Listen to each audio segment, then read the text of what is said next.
Assalamualaikum warahmatullahi wabarakatuh. Saya Ahmad Fauji dari mahasiswa YN Senojari Cirebon, Fakultas Usuluddin Adab dan Dakwah, jurusan Sejarah Peradaban Islam. Nah, pada kesempatan kali ini saya ingin menyelesaikan tugas UTS dari mata kuliah linguistik yang materinya yaitu sosiolinguistik. Jadi kita mulai saja ya. Nah, apa sih sosiolinguistik ini? Nah, menurut Apel, pengertian sosiolinguistik ini adalah bahasa sebagai sistem sosial dan sistem komunikasi serta merupakan bagian dari masyarakat dan kebudayaan tertentu. Kedua, menurut Fishman pada tahun 1972, sosiolinguistik adalah kajian tentang ciri khas variasi bahasa, fungsi-fungsi bahasa, dan pemakai bahasa. Nah, ketiga unsur tersebut itu saling berinteraksi, berubah, dan saling mengubah satu sama lain dalam masyarakat. Jadi, sosiolinguistik ini sama saya, menurut saya sih, mengkaji hubungan bahasa dan masyarakat yang mengaitkan dua bidang yang dapat dikaji secara terpisah, yaitu pertama, struktur atau forma bahasa oleh linguistik dan struktur masyarakat oleh sosiologi. Nah, istilah sosiolinguistik itu sendiri baru mulai berkembang pada akhir tahun 60-an yang dipelopori oleh Committee on Sociolinguistics of the Social Sciences Research Council pada tahun 1994. Nah, kita lanjut ya, teman-teman. Nah, yang kan tadi itu sosiolinguistik itu mengkaji tentang apa, bahasa ya. Yang kedua, apa itu bahasa? Menurut Krida Laksana pada tahun 1993, bahasa adalah sistem lambang bunyi yang arbitrarnya dipergunakan oleh masyarakat untuk bekerja sama atau berinteraksi satu sama lain gitu. Jadi bisa dipahami ya, bahasa itu apa sebagai sistem komunikasi lah satu sama lain di masyarakat. Kita lanjut ya. Nah, bahasa itu mempunyai hakikat. Yang pertama, bahasa adalah sebuah sistem. Yang kedua, bahasa berwujud lambang. Yang ketiga, bahasa berwujud bunyi. Yang keempat, bahasa bersifat arbitrer. Yang kelima, bahasa bermakna. Yang keenam, bahasa konvensional. Yang ketujuh, bahasa unik. Yang kedelapan, bahasa universal. Yang kesembilan, bahasa produktif. Yang kesepuluh, bahasa dinamis. Yang kesebelas, bahasa bervariasi. Yang ke-12, bahasa manusiawi. Itu menurut Cher pada tahun 1993. Kita lanjut. Dalam pemakaian bahasa ini di masyarakat secara individual itu berhubungan dengan kegiatan di masyarakat atau dipandang secara sosial. Nah, secara sosial bahasa dan pemakaian bahasa dipengaruhi oleh faktor linguistik dan non-linguistik. Faktor linguistik ini yang disebutnya fonologi, morfologi, sintaksis, semiotik, dan leksikon. Sedangkan faktor non-linguistik terdiri atas faktor sosial dan situasional. Nah, faktor sosial ini berupa tingkat pendidikan, umur, jenis kelamin, status sosial, dan tingkat ekonomi. Sedangkan faktor situasional berupa siapa yang berbicara, di mana tepatnya, kapan waktunya, dan masalah apa. Jadi begitu.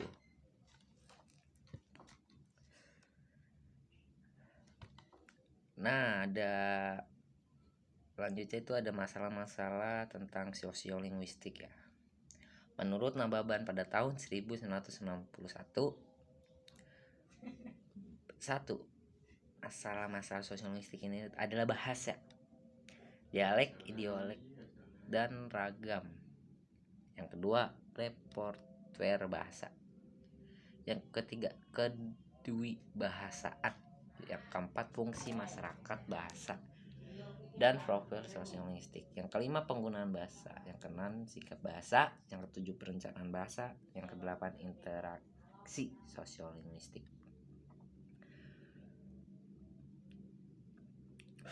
Nah, jadi tadi kan ada sosiolinguistik itu ada ilmu yang interdisipliner ya.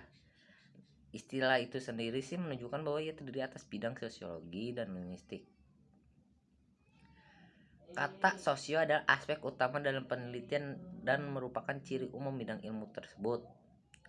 Nah, linguistik dalam hal ini juga berciri sosial, sebab bahasa pun berciri sosial, yaitu bahasa dan strukturnya hanya dapat berkembang dalam suatu masyarakat tertentu. Aspek sosial dalam hal ini mempunyai ciri khusus, misalnya ciri sosial yang spesifik dan bunyi bahasa dalam kaitannya dengan fonem, morfem, kata-kata, kata majemuk, dan kalimat. Nah, lanjut.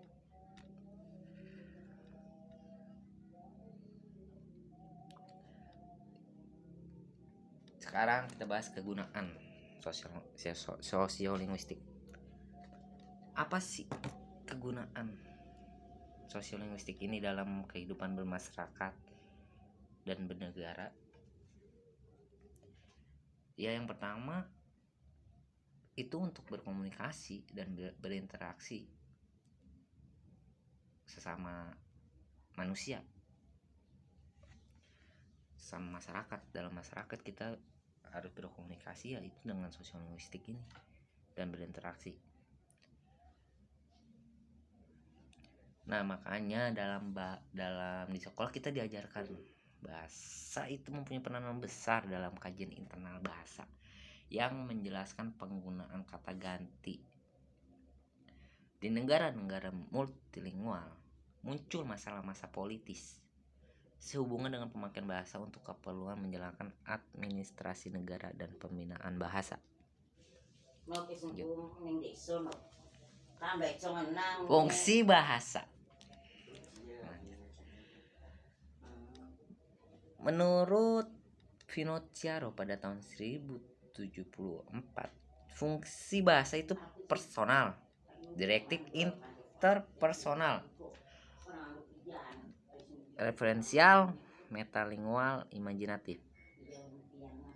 Dah.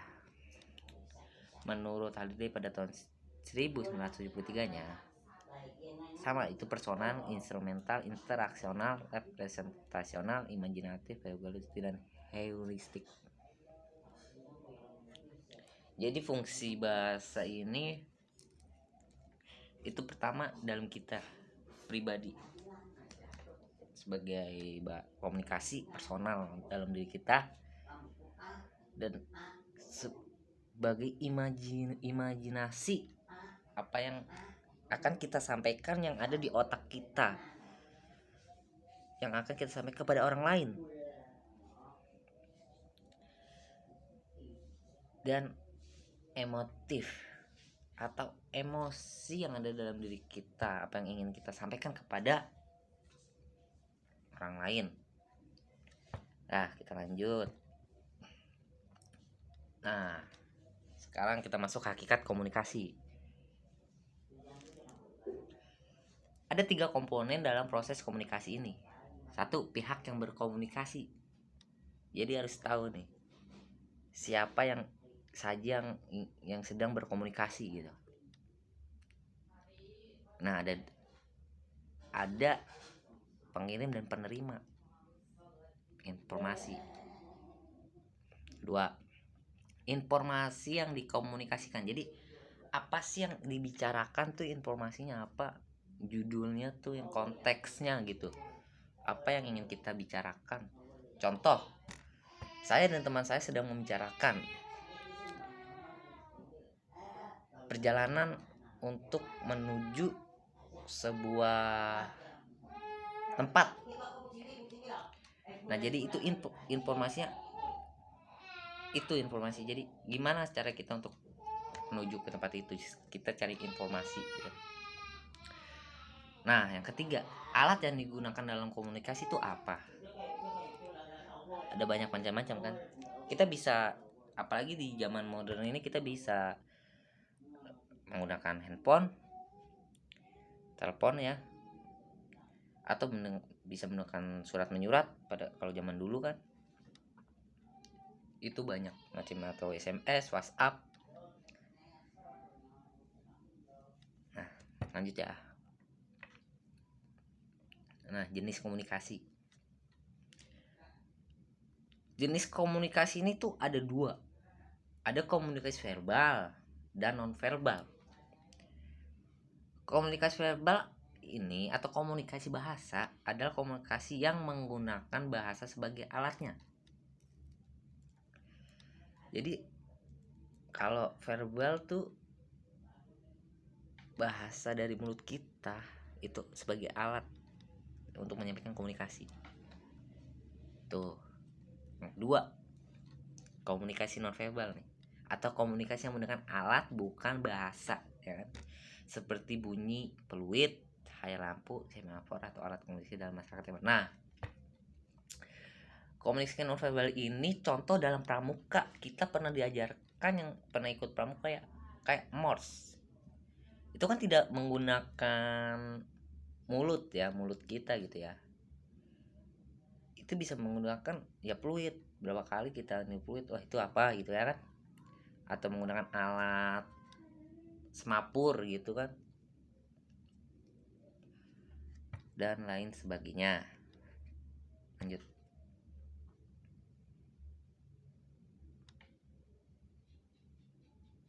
Nah, bahasa dan tutur ini menurut Ferdinand de Saussure pada tahun 1916 membedakan language, language dan parol.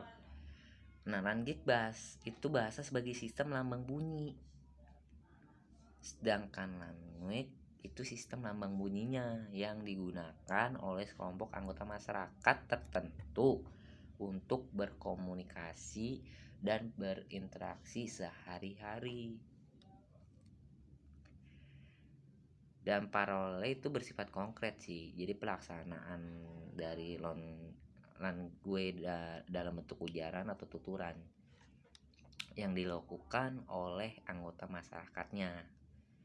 Ya misalkan ya, penduduk Garut Selatan di Karawang dan di lereng Gunung Salak Bogor, ya kan, satu masyarakat bahasa dalam satu bahasa karena mereka mengerti alat-alat verbalnya. Sama dengan penduduk yang ada di Semarang, Surabaya, Banyumas, satu bahasa dan satu masyarakat bahasa.